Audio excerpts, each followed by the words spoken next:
पवन जन सो मोहि पावा। यहां भी तो शर्त है, जिसका मन निर्मल होगा वही मुझे पा सकता है। जो कपटी होगा, जो छली होगा, जो छिद्री होगा, वो मुझे प्राप्त नहीं कर सकता। तो जो राम जी के शरण में आया, राम जी ने उद्धार कर दिया। चाहे वो जयंत हो, चाहे वो विभीषण हो, शरण में आए तो अपना लिया।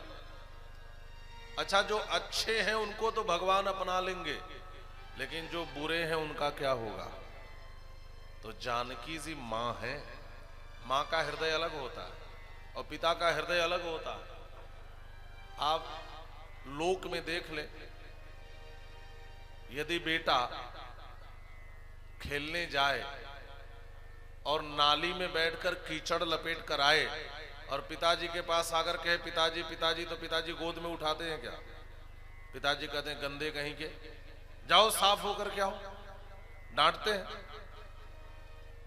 भगवान भी यही कहते, साफ होकर आओ तो स्वीकार करूंगा, एक गंदगी लपेट कर मत आओ, मैं स्वीकार नहीं करूंगा। लेकिन वही बालक जब अपनी मां के पास जाता है तो मां क्या करती है? उसको नल पर लेकर जाती है, स्नान कराती है, बढ़िया जो भी है साबुन आदि लगाती है। उसके बाद बढ़िया क्रीम पाउडर लगाकर, सुंदर वस्त्र पहनाकर, आंखों में काजल लगा देती है, मस्तक पे डिठौना लगा देती है। जब सजा देती है तब पिताजी गोद में लेके कहते अले ले ले मेला बेटा, मेला बेटा। इसके पहले आपका बेटा नहीं था क्या?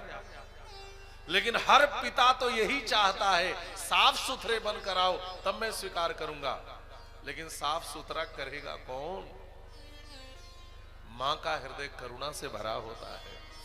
जानकी जी ने कहा जो अच्छे बच्चे हैं उनको तो भगवान स्वीकार कर लेंगे, लेकिन यह जो दुष्ट रावण आदि है इनका उद्धार कैसे होगा? तो जानकी जी ने विचार किया, इनका उद्धार मैं कृपा बल से करूंगी। इनके उद्धार के लिए मैं लंका में जाऊंगी, और जब मैं लंका में जाऊंगी तो स्वयं भगवान आकर इनका उद्धार कर देंगे। तो जानकी जी कृपा करने के लिए लंका में गई है।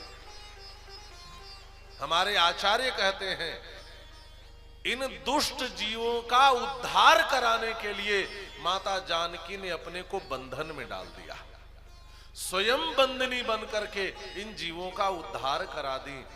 ऐसी जानकी जी का चरित्र जिस रामायण में वर्णित है वह रामायण श्रेष्ठ इतिहास है।